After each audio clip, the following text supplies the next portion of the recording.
Hello everyone, how are you today on this sunny Friday? It's great to be back. Wasn't online last week, because obviously it was VE Day, but it's good to be here. It's good to be here again. It's been a interesting couple of weeks. We are now week 8, which is kind of crazy when you think about everything that is going on. But yeah, it's interesting times to see how things pan out over the next couple of weeks around lockdown and easing things through. Certainly here in London, they're now staying down to 24 infection rates, which is whether that's true or not, I don't know. But what's been happening this week? LinkedIn, crikey, lots of stuff going on in terms of the changes and algorithm changes, this and that, and all sorts of things. So where to start? Notifications in terms of polls. I've seen a lot of polls come into my newsfeed now. I'm not sure whether you have or not. But lots of people asking questions, and I've seen polls about polls. I've seen people asking questions around which social media channel do you want to use, or which is the best social media channel to use, with no context as to, well, for what, because it depends on what you're looking to do. I mean, I really enjoy TikTok, but TikTok's just me to get, have a bit of fun and a bit of comedy. I really enjoy Facebook for my family. Instagram is great for me for following barbecue recipes. LinkedIn is great for business conversations, as is Twitter. So I think people are jumping on the bandwagon to drive a poll, then drive engagement, etc., without really necessarily understanding why or what they're doing it. Now, it'll be interesting to see what happens with the data around that gets generated, and whether people actually will do anything with this to start a further conversation, or go from this poll that I ran, this was the insight I got, and this is what I think. The other thing which has come through, and thank you very much to Donna Svei for highlighting this, is that engineering in LinkedIn have released an update around the nefarious algorithm, if you will, and they refer to this as dwell time. Now, I've had a read through the post, which I'll just switch over and share here. And as you see, this was posted only a couple of days ago, and blah blah blah. Let's look into. I mean, if you click on that takes you through to actually how they decide whether content is going to be surfaced or not. I'll put this in the video at the end. But it's this kind of piece here which is interesting. I mean, starting with an assumption, that's okay, always a good place to start. But they talk about kind of this upstream, downstream stuff, which is new to me, certainly. And they're looking at how people. It's to do with the reactions, and it's whether the reaction is just a like or a share or a celebrate, and they refer to these as the viral actions, which can have the downstream or upstream network effects.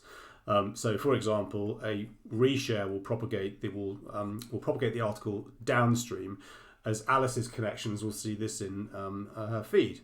On the other hand, a comment from Alice will also have an upstream effect, as it provides valuable feedback to the creator and may encourage him to post more often. Now, okay, we've got some assumptions here, but again, this is where I don't really kind of get where they're coming from on this, because if someone likes, celebrates, hearts, whatever on a post, then I see it in my feed. So surely that is the same as the downstream effect. Also, if someone just writes thanks on my post, or thanks for sharing, or smiley face, I do all the time, a bit of a emoticon. Again, how is that providing kind of valuable feedback for me, other than, okay, someone's actually done something and I'm now going to post more? But what happens if someone trolls Bob's post and goes, "You're an idiot, don't post this"? That's not, I guess that's providing feedback to Bob. So I'm going to read more into this and kind of see what's what. And if you follow Andy Foote on LinkedIn, if you're not, I suggest that you do, because he has some views on this as well. And also Richard van der Blom has done a big piece on this probably 6 to 8 months ago, I think, around what we think actually makes the algorithm work for you and against you.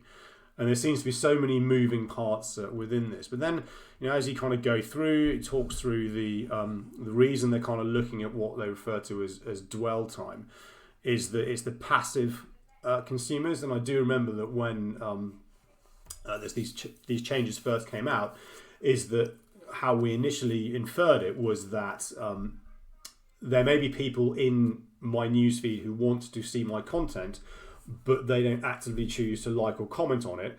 Therefore, LinkedIn, as we understand it, and if anybody's out there from LinkedIn that sees this, correct me if I'm wrong, over time, because they're not driving that engagement, the system kind of takes it out of their news feeds because they think it's not interesting. What I understand this to be is that they are actually looking at dwell time on a post, so the kind of the hover or pause, and the view is that if you have comments on a post, then of course somebody may spend a little more time reading those comments. They still may not react to it. I guess this is the point. They still may not want to like, comment, engage, but they may just be, imagine this is a post that's going through, reading it, and then they move on. So the dwell time is apparently always measurable and can be a more reliable indicator of engagement, they say. So it's, again, I'm not an engineering, so I'm not a machine engineer, so I'm not a machine learning, I'm not in AI in any kind of shape or form, because then we start to come into this, and I challenge any marketer, anybody who's actually interested in this, to what the hell does that actually mean? And what do we do with this? But I guess what this is starting to drive is that, again, we've always said along that likes and comments are what drive engagement. Likes and comments are what keeps you relevant and keeps you in the newsfeed of people that want to be of interest to you. So what we need to consider is, well, are we now going to see people gaming it because they're just trying to get comments to increase dwell time? And again, there is this kind of view that the first hour on a post is critical in terms of the level of engagement it gets as to whether it goes viral or not. And certainly the only kind of viral post I've ever had was the one where I had no idea whether it was going to work or not. Was the one where I was standing in the shower doing the hashtag Ask Alex. And it has to be said, the first 30 minutes of that post just went nuts, completely utterly nuts in terms of the engagement that was happening, and then it just took off and disappeared into, I think, 35,000 views or something like that, which was okay, great. So what also went viral, didn't really achieve anything in terms of a few connection requests from people that seem very nice people, but obviously not going to help me sell what we do. So I think that, from my perspective, in terms of an experiment that I wasn't trying to experiment, the first hour definitely I think helps. But then we go into further on this, and it's just like it's more and more complicated. These kind of graphs around what's what, piece, blah blah blah blah blah. So, in short, just be aware that there has been this change. And I have noticed a dip in my engagement in terms of profile views. It's been steadily kind of sinking over the last kind of 7 days. Was ticking around 2,500 for 90 days. Now it's ticking around just over 2,000. Again, I don't read too much into that because I haven't really changed what I'm doing online. Maybe a little bit less engagement, so maybe I'll try a little bit more next week and see if that makes any different. The key thing is the people that are viewing my profile, as I've talked about in other videos, are the right types of people that are looking at my profile. But also, is it to do with this this change in terms of what's happening? Other update that's come through, I don't know if you've seen this, but Facebook has now launched through Messenger. I mean, unsurprisingly, this was going to come because of the way of the world. So within Messenger, you can now run multi-room chats within Facebook.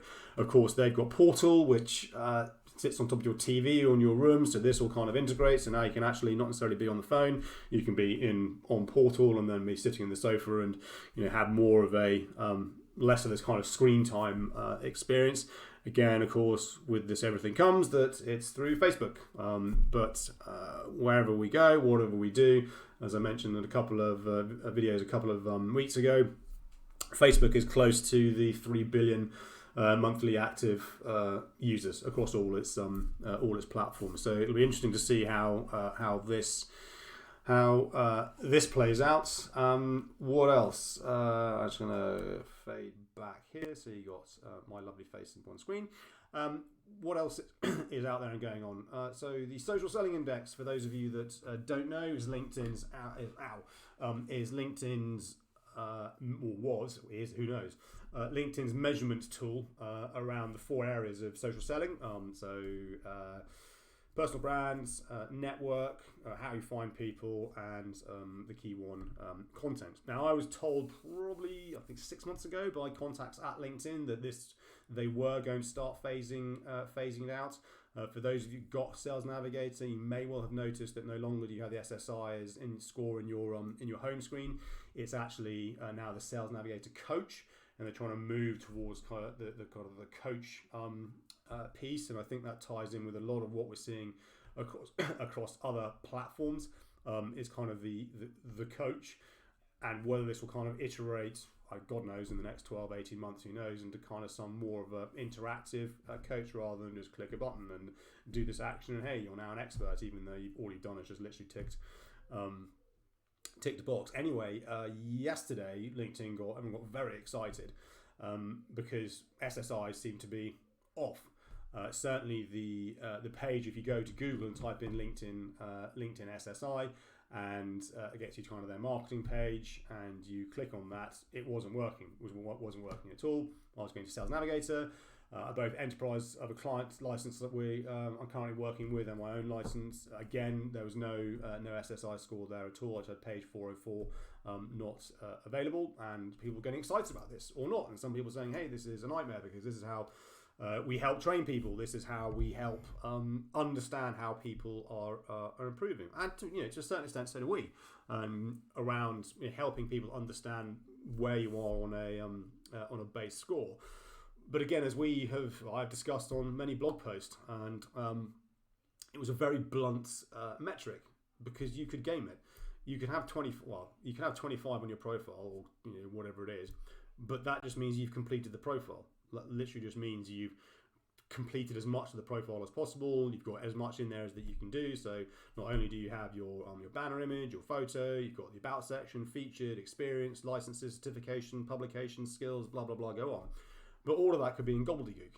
All of that could be completely irrelevant. But as far as LinkedIn is concerned, or the system is concerned, you have a complete profile. Therefore, will give you a high score.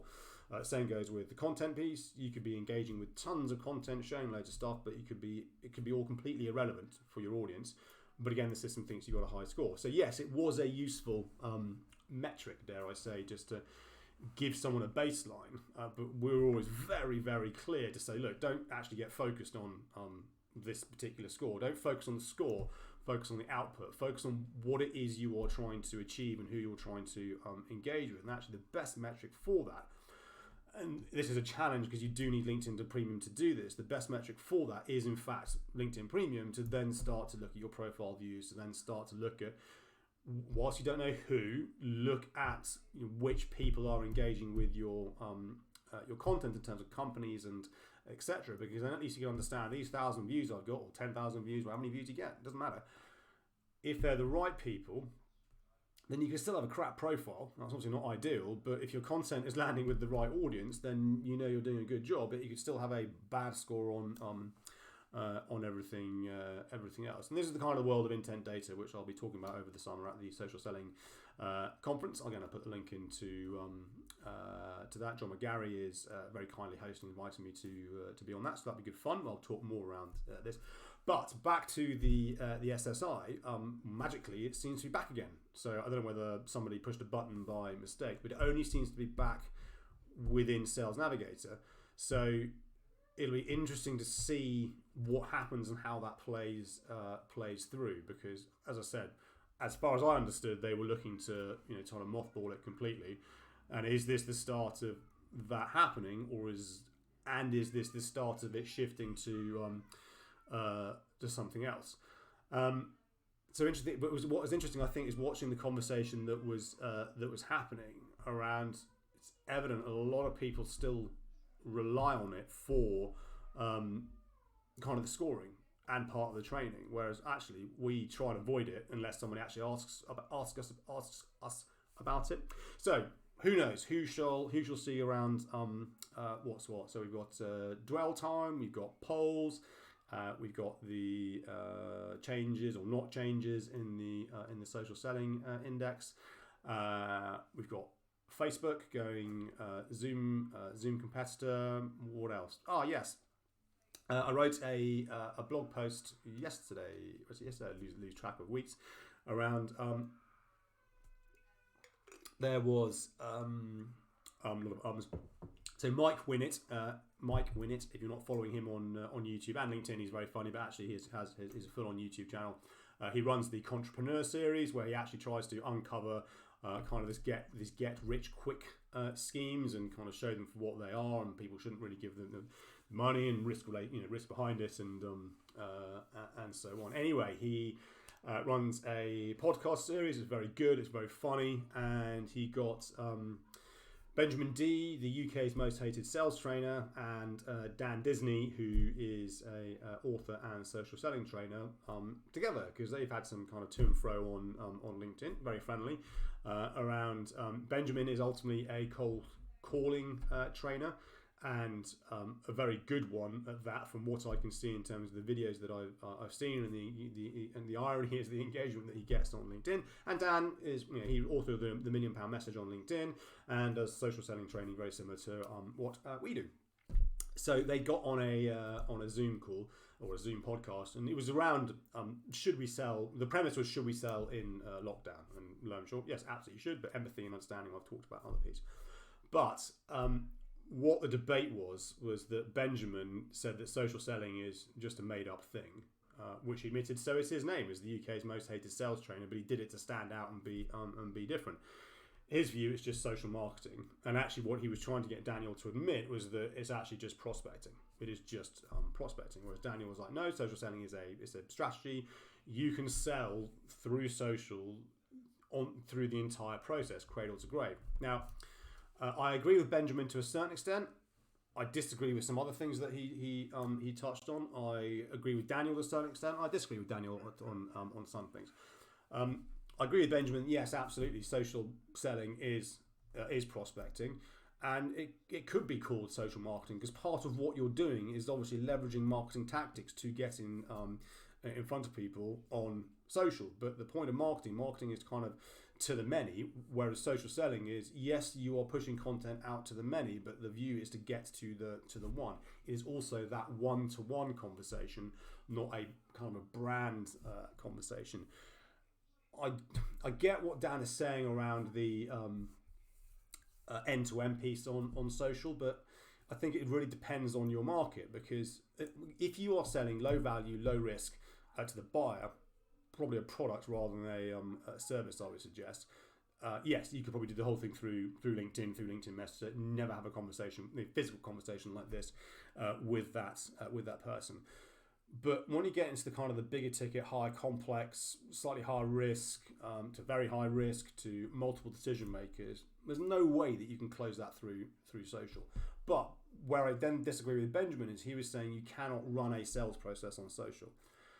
And whilst, of course, you can't run an entire sales process on social, you can, of course, absolutely use social as part of the overall sales cadence, if you will, to manage that process through. And what I mean by that is, let's say, so one of our clients we're working with at the moment, big SaaS play, SaaS technology, two-year typical sales cycles. This is the size of the deal, €250,000 as the average deal size of these. Big global stuff, multiple decision makers and stakeholders. Social's absolutely awesome for helping moving that conversation along, but then staying kind of front of mind as well. So rather than you just kind of sending I'm checking an email or whatever, it could be a quick like, it could be a quick comment, it could be sharing something. I saw this and thought of you, and putting that post. And of course, every time you're doing that, if you're doing it in kind of the framework which that we suggest with context, you are then remaining gently in the back of the mind of your intended audience, of your target market. And again, that's where the beauty of things like Sales Navigator come in and really help kind of amplify and augment all of this to be able to do that. So I absolutely believe that it leveraged properly social. Let's ignore the selling bit, because that's, I think, where everybody gets lost on. Actually, we know the one thing you shouldn't do with social selling is sell on social, because that's actually the diametric opposite of what we're trying to achieve.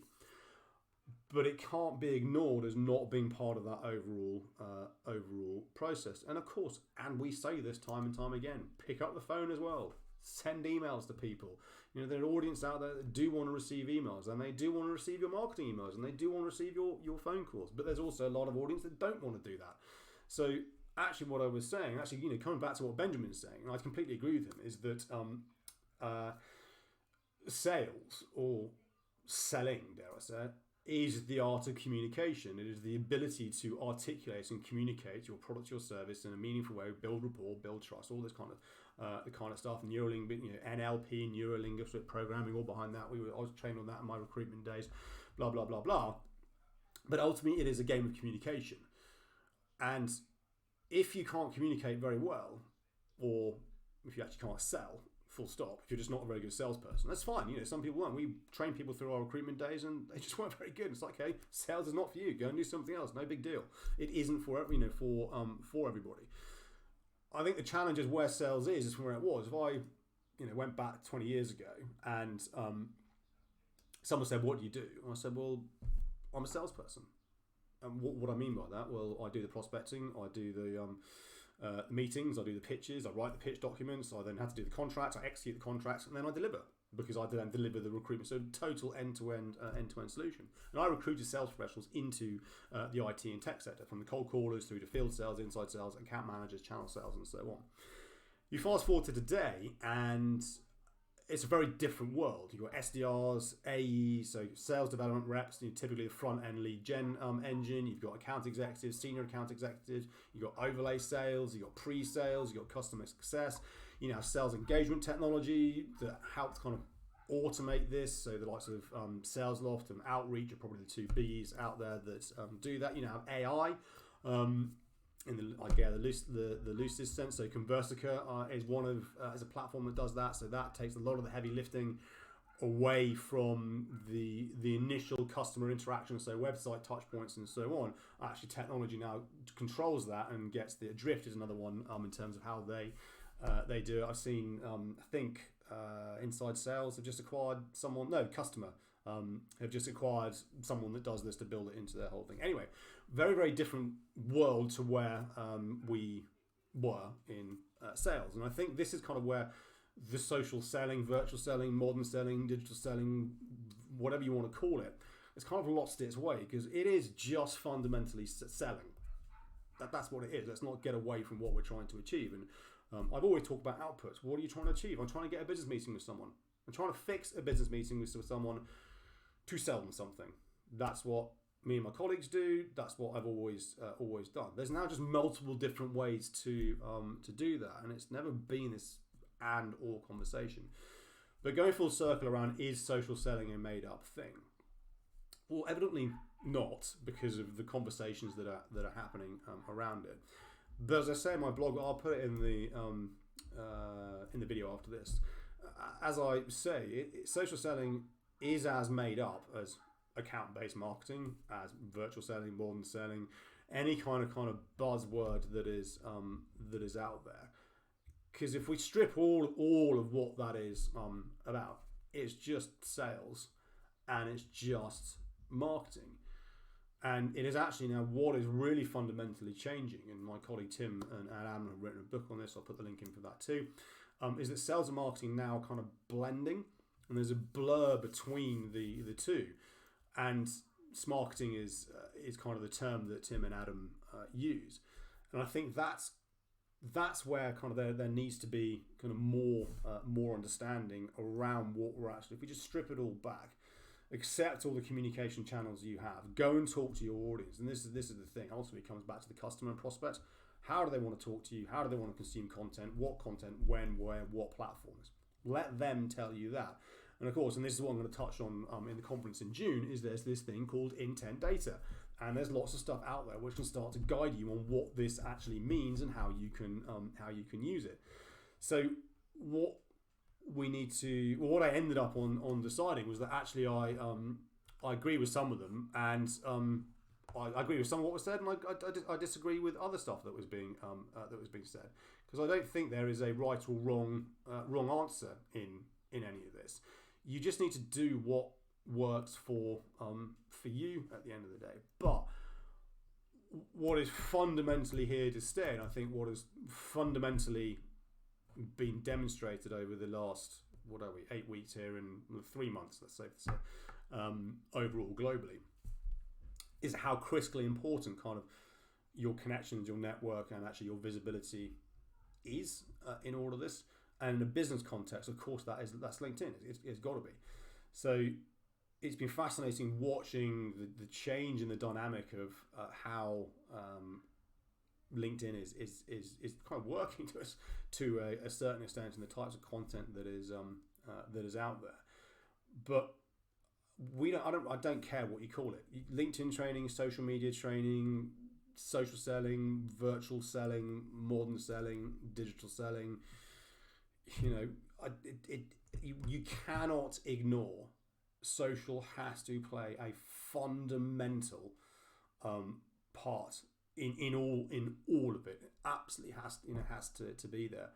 And businesses that are able to start to wrap their head around this, that yes, it's there for the big brand stuff, but it's also there for a critical kind of part of the overall, and I say total, I do actually believe this, end-to-end sales process, cradle to grave. Because yes, as I said, it's brilliant for prospecting, but it's brilliant for ABM, account-based marketing. It's brilliant for client relationship management. It's brilliant for upselling and cross-selling within an organization. And it's actually interesting seeing how LinkedIn are now shifting. If you go to the LinkedIn Sales Solution website, they've revamped it, and the whole narrative, the whole vernacular is kind of shifting away from what Sales Navigator was 8 years ago now, it's been around, to be driving net new, to actually more of this, collaborative, all the buzzwords, selling, but the driving the existing relationships more so than the net new side of things.